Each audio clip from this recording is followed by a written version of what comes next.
Good opportunity for them to just put that out there. Well, really, the big change to Apple News was the addition of Texture, which was the magazine subscription app Apple bought last year. They were a sponsor. Texture will be shutting down. They haven't shut down yet, but they will be shutting down. I don't think you can pay them money now if you wanted to. Apple will charge $10 for almost identical service.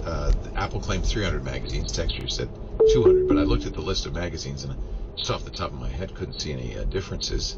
And it is very similar to the way Texture worked. In fact, people like Stephen Troughton-Smith who've looked under the hood say it's almost identical. For instance, the way Texture worked was each magazine was a PDF of the entire magazine.